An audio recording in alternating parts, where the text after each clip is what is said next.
రాదు. పైగా 1,00,000 శ్లోకాల మహాభారతం దాని తెలుగులో రాయాలి. అందుకని రాజరాజనరేంద్రుని ప్రస్తావన చేస్తూ రాజకులైక భూషణుడు, రాజమనోహరుడు, అన్యరాజతేజోజీశాలి, శౌర్యుడు, విశుద్ధ యశస్యరదెందు చంద్రిక, రాజిత సర్వలోకుడు, అపరాజిత భూమి భుజాకృపాన, దారాజన శాంత శాస్త్రపరాగుడు, రాజమహేంద్రుడున్నతి 2.5 పర్వాలు రాసి ఆయనకి సమర్పించాడు. అంకితం ఇచ్చాడనే మాట అక్కడ ఎక్కడా లేదు, కానీ 2.5 పర్వాలు తెలుగులో రాసి తెలుగు కవిత్వానికి భిక్ష పెట్టాడు. మహాభారతానికి ఒక పునాదిని నిర్మించాడు. 23,000 చిల్లర పద్యగద్యాలతో మహాభారతం రావడానికి కావలసిన ఒక 18 పర్వాల పునాదిని ప్రణాళికను ఏర్పాటు చేసిన తర్వాత కవులకు అందించి ఆయన విడిపోయాడు. 12వ శతాబ్దం పాల్పురికి సోమన. అప్పుడు వైష్ణవ తత్వం నుంచి మెల్లగా శైవంలోకి వచ్చేసింది సమాజం. కాలాన్ని బట్టి అవి అన్నీ మారుతూ ఉంటాయి. అద్వైత సిద్ధాంతం అర్థమయ్యే వరకు అలాగే ఉంటాయి అవన్నీ. అందుకని శైవ కవులు శైవమే భగవంతుడని అంచేతన ఆయన బసవ పురాణము, చెన్నమల్లేశ్వర అని చెన్నమల్లు చేశారు, ఇటువంటివన్నీ రాశాడు ఆయన. ఎవరు? పాల్పురికి సోమనాథుడు. సందర్భం వచ్చినప్పుడు పాల్పురికి సోమనాథుని యొక్క శైవ సాహిత్యాన్ని మనం ఒక్కొక్క సందర్భంలో ప్రస్తావన చేద్దాం. ఎందుకంటే బెజమహాదేవి కదా, గొడగూచి కదా, సిరియారుని కదా, ఇవన్నీ అందులో ఉన్నాయి. అది ఒక ద్విపద కావ్యం. అది ఏది? బసవ పురాణం. 13వ శతాబ్దం వచ్చింది. మనుమసిద్ధి పరిపాలించాడు నెల్లూరుని రాజధానిగా చేసుకుని. అదిగో ఆ ఆస్థానంలో ఉన్నవాడు తిక్క. సరిగ్గా అరణ్యపర్వంలో అయిపోయింది. జాషువా గారు బలి రాశాడు. అక్కడ జాషువా గారి మాట ఎందుకు చెప్తున్నానంటే, జాషువా గారు మానవతావాది, అత్యద్భుతమైన కవిత్వాన్ని రాసేవాడు. ఏం చెప్పినా పద్యంలోనే చెప్పాడు. పద్యం ఆయన మాతృభాష. పేదల కష్టాలు, కన్నీళ్లు ఆయన కళ్ళజోడు. ఆ కళ్ళజోడులో చూసి ఆయన కవిత్వాన్ని రాశాడు. అందువల్ల ఆయన రాస్తూ నెల్లూరు గురించి, తిక్కన గురించి రాస్తూ గబ్బిలాన్ని పంపిస్తూ ఆంధ్రదేశంలో నెల్లూరులో ప్రవేశపెడుతూ యతియున్ ప్రాసయులేని సంస్కృత కవిత్వారణ్యముందున్న భారత వేదాన. యతి ప్రాస ఉన్నదండి శ్లోకానికి, పద్యానికే ఉంటుంది యతి ప్రాస. యతియున్ ప్రాసయులేని సంస్కృత కవిత్వారణ్యమందున్న, సంస్కృతంలో అరణ్యపరంలో ఆగిపోయింది. అరణ్యమందున్న భారత వేదాన. మహాభారతం అనేటువంటి వేదంలో 15 పర్వములకు ఆంధ్రత్వంపు నేర్పించి 15 పర్వాలు ఒక్క చేతి మీద రాసేశాడు. 15 పర్వాలు ప్లస్ 2.5 17.5 వదిలేసి అక్కడితో పూర్తయింది. ఏమండి మీ అందరికీ ఒక అనుమానం ఉంటుంది. ఏమండి నన్నయ్య గారు వదిలేసిన భాగం నుంచి మొదలెట్టచ్చు కదండి, నన్నయ్య గారు చివరి పద్యం ఉంది కండి శారదారాత్రులు ఉజ్వలని, ఆ తర్వాత నుంచి మొదలెట్టచ్చు కదా అని అంటే, నన్నయ్య గారు రాజాంకితం చేసినట్టుగా మనకి అలా కనిపిస్తూ ఉంటుంది. అంకితం చేసాడు అన్న మాట లేకపోయినా అది రాజాంకితం అన్నట్టుగా మనకి మహాభారతం కనిపిస్తూ ఉంటుంది. మరి 12వ శతాబ్దం శైవ యుగమయ్యి 13వ శతాబ్దంలో శైవ వైష్ణవుల మధ్యన తీవ్రమైన భేదాలు వచ్చి ఒకరికొకరు శత్రువులయ్యి అటువంటి కాలంలో లేదురా, హరిహరులు ఇద్దరూ ఒక్కటే, హరి అయినా హరుడైనా ఇద్దరూ ఒక్కటే అని ఒక అభేదాన్ని చూపించడం కోసం అద్వైత సిద్ధాంతాన్ని ప్రతిపాదిస్తూ ఈ మాట మనం 2వ గోష్ఠిలో ఎక్కడో చెప్పుకున్నాం ఒకసారి. అందుకని ఓం నమశివాయ అనేటువంటి మంత్రాన్ని, నమో నారాయణాయ అన్న మంత్రాన్ని రెండింటినీ తీసుకుని విష్ణు రూపాయ నమశివాయ అని దశాక్షరి మంత్రాన్ని ప్రతిపాదించాడు. అప్పటి వరకు ఉన్నవి పంచాక్షరి, అష్టాక్షరి. కానీ దశాక్షరిని ప్రతిపాదించి విష్ణు రూపాయ నమశివాయ ఇద్దరూ ఒక్కటే అనడం కోసం శ్రీయ గౌరినాభరకు జల్పకు చిత్తము పల్లవింప భద్రాయుధమూర్తి హరిహరంపకు రూపము దాల్చి విష్ణు రూపాయ నమశివాయ పలికెడు భక్తజన వైదిక ధ్యాయతకు ఇచ్చమెచ్చు పరతత్వము గురించద ఇష్టసిద్ధికిన్ అని హరిహరనాథుడికి అంకితం చేసి 15.5 పర్వాల భారతాన్ని రాసి మనుమసిద్ధి ప్రేరణించాడు. అక్కడే నిర్వచనోత్తర రామాయణాన్ని అత్యద్భుతంగా రాశాడు. అటువంటి పరిస్థితుల్లో నుంచి ఉందండి అది దానికి కారకుడు మనుమసిద్ధి. ఆయన నిర్వచనోత్తర రామాయణం రాసి ఆయనకి అంకితం ఇచ్చాడు. అంచేతను ఈయన కృతికర్త, ఆయన కృతిభర్త, అంచేతను ఈయన అల్లుడు, ఆయన మామగారు. ఆయన ప్రేరణతో మహాభారతాన్ని రాశాడు. అనంతర కాలం 14వ శతాబ్దము రెడ్డి రాజుల కాలం. ప్రోడయ్య వేమారెడ్డి ఆస్థానంలో ఉన్నవాడు ఎర్రన. ఆ ఎర్రన అప్పటికే శంభుదాసుడు అనే బిరుదుంది. హరివంశం రాశాడు, ఋషభ పురాణం రాశాడు.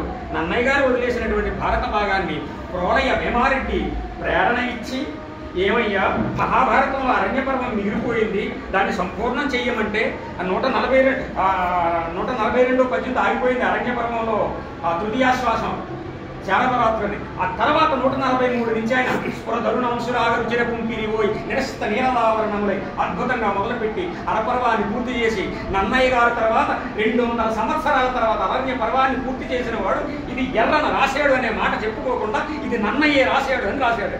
ఎంత గొప్ప త్యాగం అండి. 4 లైన్లు కవిత రాసి కింద పెద్ద పేరు Talari Basu assistant professor Nannaya university అని రాస్తాను. రాసింది 4 లైన్లు కవిత, 4 లైన్లు నా హెడ్డింగ్.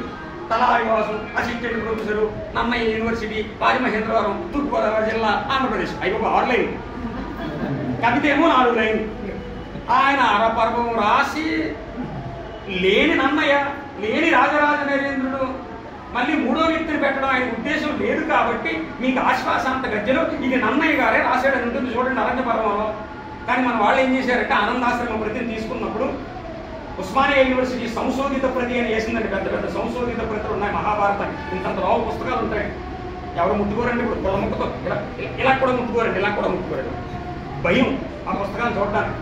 సంశోధిత ప్రతి అని ఉంటుందని దాని ఉస్మానియా విశ్వవిద్యాలయం వారి మహాభారత ప్రతి సంశోధితము అని రాసి ఉంటుందండి. పెద్ద పెద్ద పుస్తకాలు. దాంట్లో ఇక్కడ నుంచి ఎర్రన రచించినది అని రాసి ఉంటుందండి. స్ఫురధరుణాంశురాగరుచిన అన్న దగ్గర నుంచి.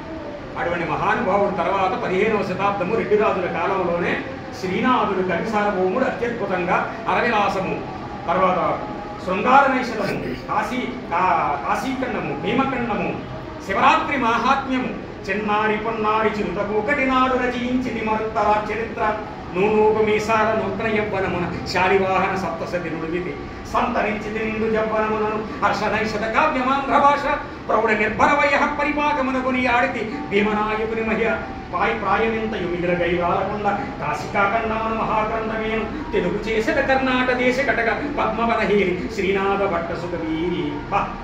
ఏమి రాసేసాడండి కావ్యాలు శ్రీనాథుడు. సరిగ్గా అదే కాలంలో ఉన్న మన మహానుభావుడు పోతన గారు. పలికిడిది భాగవతమట పలికించు విముండు రామభద్రుడట నే పలికిన భవహరమగునట పలికిత పేరొండుగాల పలుకగనేరా. నిజంగా నన్నయ్య, తిక్కన, ఎర్రన లాంటి మహాకవులు ఆ పైన ఎంతమంది ఉన్నారు. నా కోసమే ఈ భాగవతాన్ని వదిలేశాడు కాబోడు అని అన్ని చెప్పుకున్నాడు ఆయన. ఇది నా జన్మ, పునర్జన్మ లేకుండగా నేను మహాభాగవతాన్ని రాయడానికి నాకు అవకాశం ఇచ్చారని కొనరన్నయ్య తిక్కనాది కౌలి ఉరిగిన్ పురాణావలు తెలుగు చేయరు మత్పురాకృత శుభాదిత్యం తానెట్టిదో. ఆ మహానుభావుడు ఎవ్వరూ దీన్ని ముట్టుకోలేదు. నా కోసమే దీన్ని ఉంచారని పోతన గారు రాశారు. పోతన గారు మన ప్రత్యేకమైనటువంటి సబ్జెక్ట్ కాబట్టి ముందుకు వెళ్ళిపోతూ ఇక 16 మధ్యలో నాచన సోమనాథుని ఉత్తర హరివంశం కూడా ఉందండి. 16వ శతాబ్దం శ్రీకృష్ణదేవరాయ ప్రభు ఇక్కడ పరిపాలించాడు. ఆయన 3 రాయల గంటడు, ముగ్గురిని జయించిన వాడు, నరపతుల్ని, అశ్వపతుల్ని, గజపతుల్ని. అందుకని 3 రాయల గంటడు కాబట్టి సాహితీ సమరాంగణ సార్వభౌముడు. ఆముక్తమాయదనే కావ్యం రాశాడు ఆయన.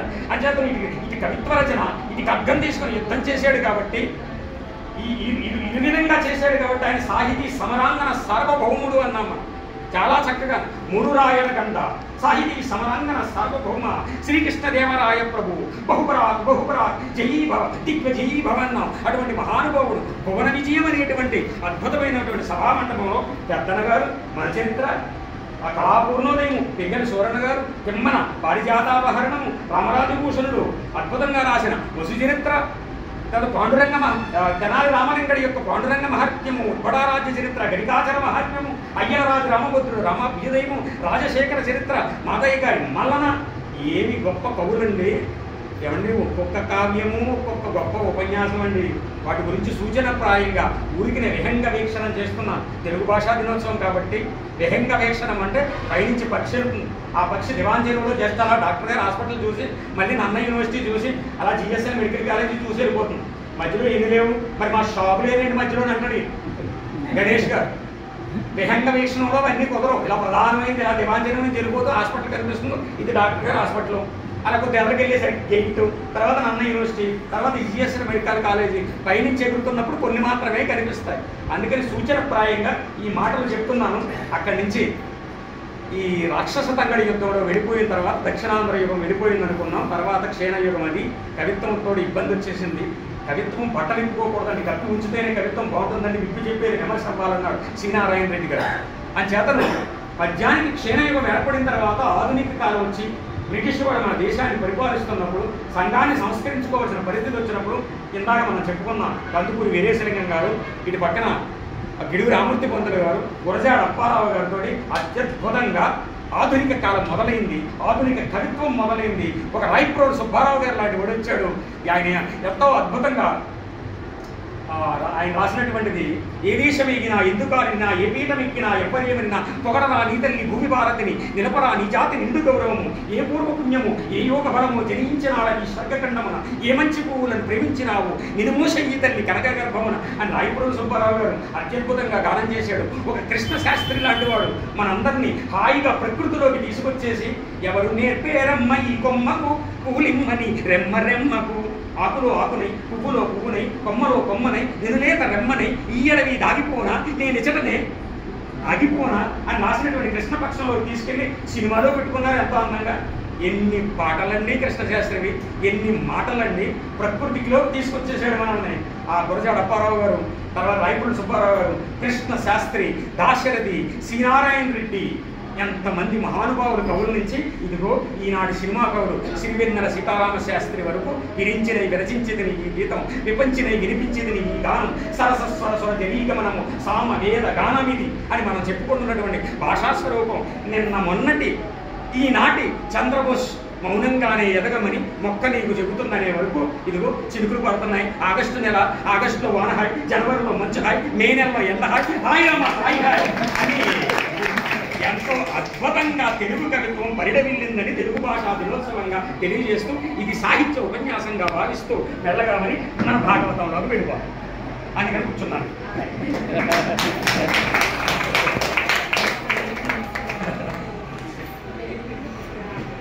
వామం నయతీతి వామనః శ్రీ